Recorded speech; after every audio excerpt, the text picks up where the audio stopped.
Video presentation by Jeremy and Carissa. Yeah. Jeremy and Carissa are the fearless leaders of Whiskers. If you have not met them, you should get to know them. They're wonderful people with huge hearts, and we love them. So here they are.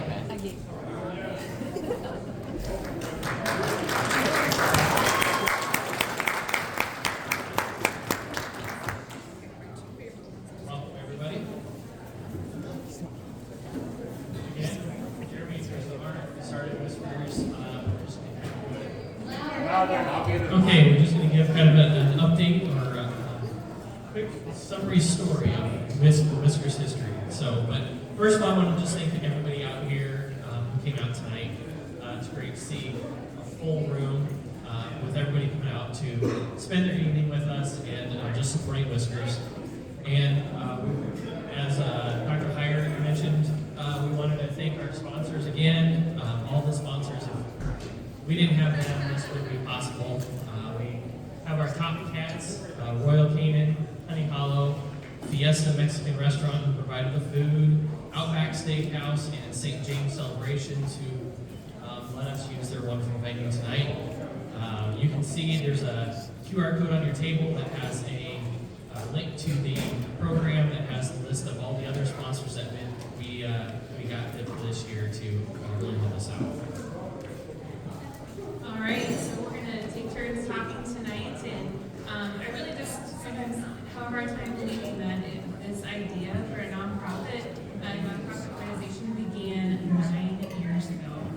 So in 2015, our family had our first experience with a stray cat in our community. Can't believe it, our first time.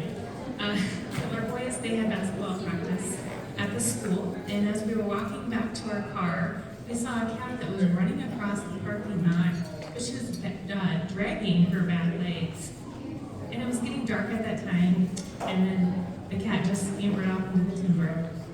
And you know, that really didn't sit well with any of us that night, knowing that there was this injured cat, maybe didn't have a caregiver, and the cat was probably not going to get the care that it needed.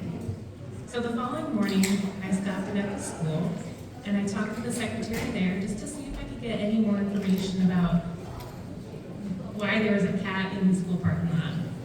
Well, she told me that the gentleman that lived in the house right next door, his name was Mr. Bean, and he fed many cats in town. Well, Mr. Bean was a retired veteran with a big heart. And that afternoon, the two of us spent a lot of time talking about the cats, and he really was so appreciative of the offer to help get these cats spayed and neutered. Well, at that time in my life, I really didn't have a lot of knowledge about cats. I definitely didn't know what smirgling was. And so the only thing that it was confident that I knew was that if a cat was not spayed, was getting it pregnant, was going to have babies. So without a good plan in place, I started catching cats. And it didn't take too long for me to realize that it is always better to have a plan in place before you trap a cat.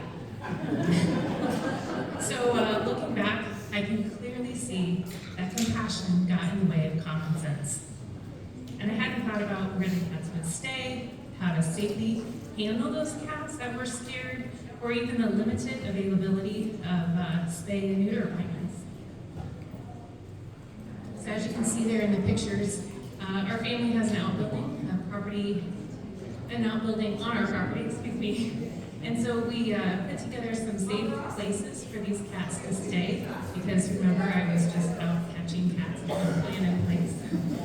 So we used large dog kennels that we would get off of Craigslist, and we used those kennels just to house those cats until we could get them to the vet. And it wasn't long before those efforts that we had taken to help Mr. Bean. Living in a small community, people talk. And so word got around that we aren't helping people with their cats. And I'm grateful for this guy here, Jeremy, for many reasons, but one especially is that his ability to be realistic and rational when I'm not. So up to this point, we have been using our personal finances just to cover the expenses of other people's cats. And so he kindly reminded me, Carissa, we have our own financial commitments with our family. And you just can't go around taking care of other people's cats. So, Makes sense, right? so thankfully I connected with neighboring counties Cat Alliance, and they shared with me the process about how to start a nonprofit. And after many months of work, it took about a year, Whiskers TNR was officially incorporated by Iowa Secretary of State on June 28, 2016.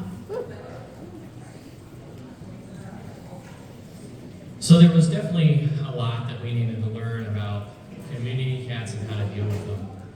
Alley Cat Allies was and continues to be a great resource for us. As many of you here know, Trap, Neuter, Return is the humane, effective approach for community cats. During the TNR process, cats are humanely trapped, brought to a veterinarian to be spayed, neutered, or vaccinated, ear-tipped, and returned to their outdoor homes. TNR helps cats by relieving them of the stresses of mating and pregnancy by providing the veterinary care that they wouldn't otherwise receive. TNR also helps the community by stabilizing the cat populations using a humane approach that people want. If anybody has any questions or wants to know more about TNR, you can go to alleycat.org/TNR. And TNR is not only a great method for dealing with community cats, but it is also very beneficial for outdoor-owned cats as well. So like Krista said, it quickly became evident that not only were there needs for the cats to be spayed or neutered, but there are also kittens being born faster than the adult cats to be sterilized. There was never any intention to have a foster program, and adoption was within Whiskers TNR. After visiting our first few properties that summer of 2016, it became clear that there was a need to provide for those most vulnerable kittens. We found ourselves bringing back moms and kittens to our outbuilding and working to develop a foster program at the same time. As the number of kennels increased in the outbuilding, we opted to wall off a section dedicated to cats in Whiskers care. This became known as the Nook, and it provided a safe enclosure for the cats. But because we were working with only one property at a time, the cats were already used to being together, so they could just stay in the Nook all together. Actually, and these are the pictures of kind of the putting together of it, but when we applied for our initial animal welfare organization license with the state of Iowa, this was considered the official shelter of Whiskers TNR and was inspected and finished according to state requirements at the time. More on that later.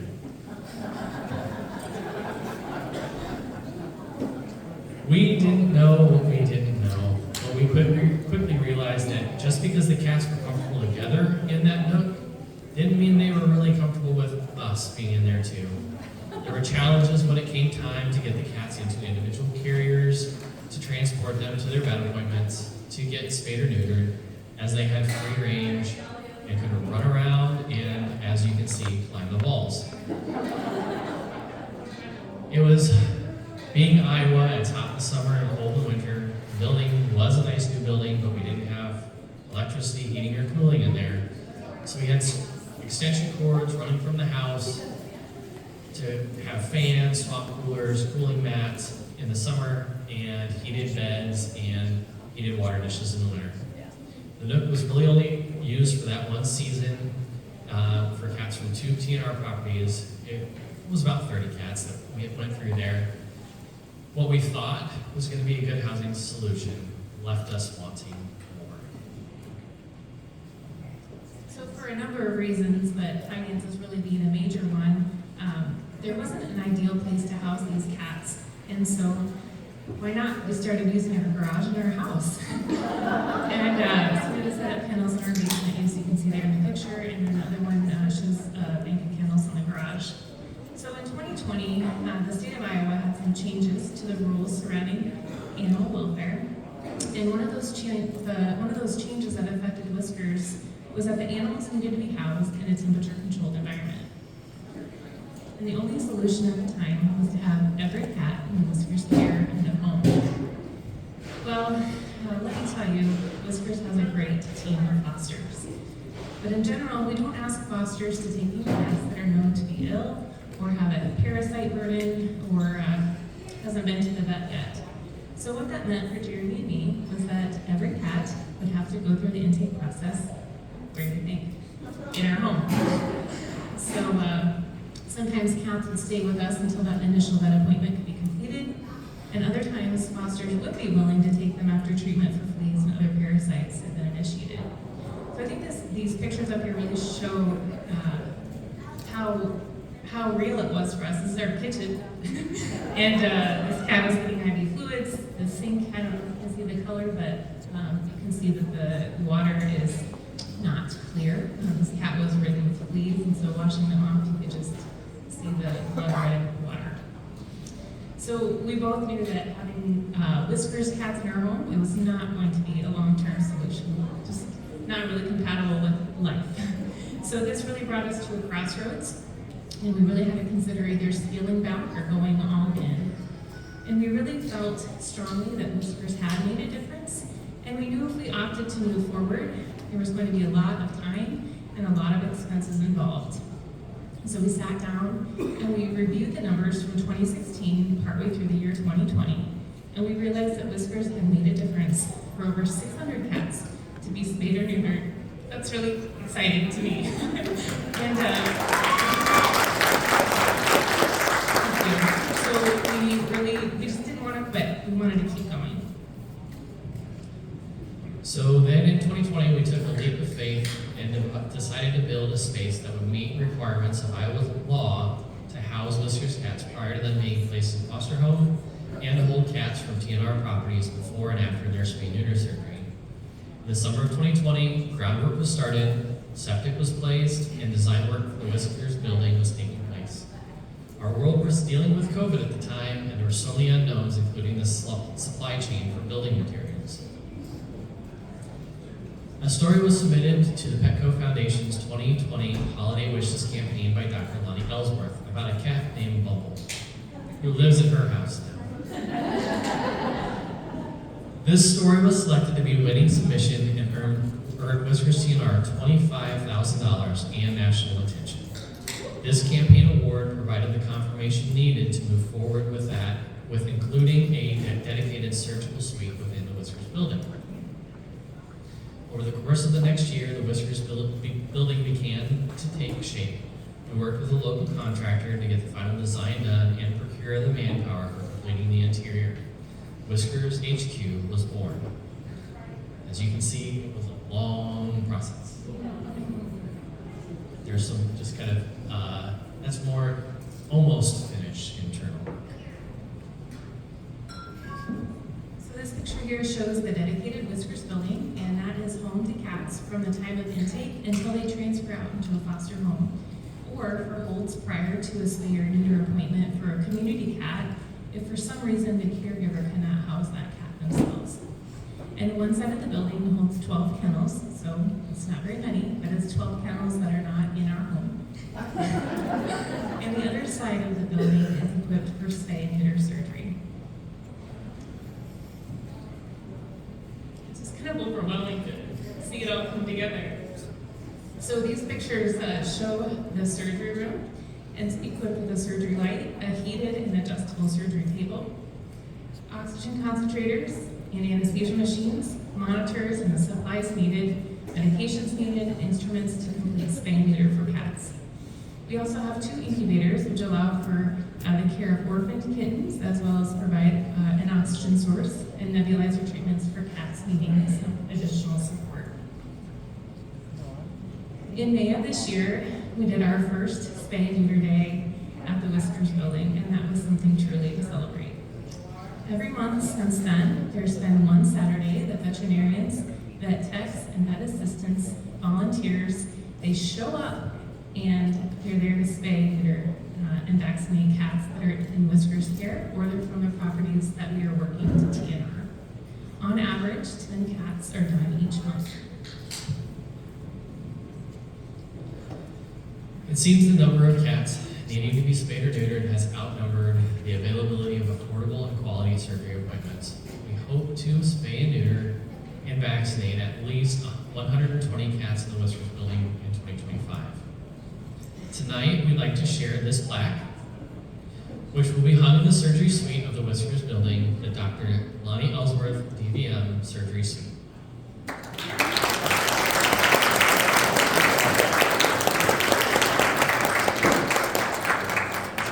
And we also want to extend a huge thank you to all of the Whiskers volunteers and fosters. During all of these changes and goings on behind the scenes, this dedicated group, and I do mean dedicated, helped make sure that Whiskers kept running and growing through it all. Whiskers cannot continue the work that is being done without all of your help.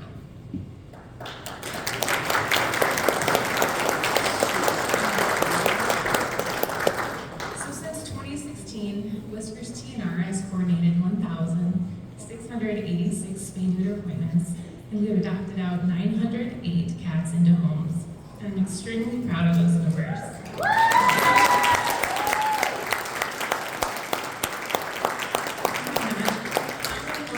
Would have entered Warren County if those 1,600 cats weren't spayed or neutered. And this just takes us, that data just takes us to the end of 2023. That doesn't count for any of the work that we've done this year so far. And so one thing that I just want to say, we're wrapping up here, but just how much that we strive to equip caregivers with the resources that they need to be able to get the cats they're caring for spayed and neutered, just to end that cycle of reproduction. Caregivers that call us with a concern related to stray or friendly cats, a lot of times they're directed to rescues that can routinely take in strays. But if there's caregivers that are taking care of cats that aren't social, or they can't easily be handled, what we try to do in those circumstances is really just to provide them with education about TNR, and then as our Whiskers volunteers are able to help them, we will. But in a perfect world, like we would love to see, all the cats would have safe, loving, and indoor homes. But unfortunately, that's not the reality. But if efforts can be coordinated for spay and neuter, that's at least a step in the right direction. This picture actually, these cats are currently in our care. Mama Morticia and her two babies, Wednesday and Pugsley. So what started as a response to a need in our neighborhood has grown into an organization that has stories that impact people across the nation. All our volunteers, including myself, we do this work because we see the need and we want to do something that makes a change for the better. And although every call for assistance that comes in doesn't result in a cat entering one of our foster homes and later being adopted into an indoor home, I do believe that that cat will be better because of an intervention that happened as a result of talking to one of our volunteers. And we'll just conclude here this presentation with a video story from an adopter. And the cat in this video was part of a colony in Carlisle, and we worked with that caregiver to ensure the adults were all spayed. Actually, he just had the females. There were no males that we could get our hands on. But all the females were spayed and then returned. The kittens, we had availability in our foster homes. And so the kittens were placed in a foster home and adopted out into an indoor home to live their best lives with the people that love them the most. So hope you enjoy this video. It's one that we entered into the Petco Love Story campaign, and they announced winners in February. So fingers crossed they pick this story.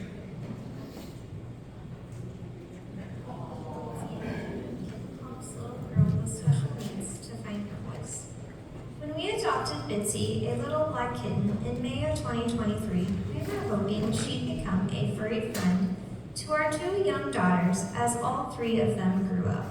Little did we know that she would help one of my girls to find her voice. At the time, Eve was 4 years old and Avery was 10 months. Eve, who has autism, an intellectual disability, and ADHD, was still nonverbal. And yet, as soon as we brought Bitsy home, Eve could say her name. It shocked us how clearly she could say it. Bitsy bonded with both my girls right away. And Bitsy has also helped Eve learn skills that come with caring for a cat. She feeds and waters Bitsy every day. Bitsy gets caps put on her paws and Eve is very adamant she gets to pick the color every time. In fact, Eve has a special speech device, and Bitsy has her very own button on it with her picture. Bitsy's favorite spot in the whole house is Eve's bed or windowsill. She spends hours every day in Eve's room. I know that Bitsy knows that Eve needs the love she can give her. She's not only a pet to Eve, but a playmate and friend. When Eve gets frustrated due to having autism, Bitsy serenely sits beside her and waits for her to calm down. Their bond became even more clear when Eve had her first seizure just a few months after we adopted Bitsy. It was very scary for our family, but the one thing that Eve was worried about in the hospital was who was taking care of Bitsy. And when Eve was eventually diagnosed with epilepsy in June of 2024, somehow Bitsy knew to cling even tighter to her favorite little human. When we'd been looking to adopt, I was drawn to Bitsy's bio because it used the Shakespeare quote, "Though she be but little, she is fierce," to describe her. She'd been the tiniest of her litter, yet the leader of the pack, and the last one, still waiting to be adopted. Now I realize it was because she was waiting for our own little but fierce Eve to come find her. She is Eve's soul cat. She's taught both my girls that animals have feelings and personalities like people, and that we should respect them. But especially to Eve, Bitsy has shown inclusion, kindness,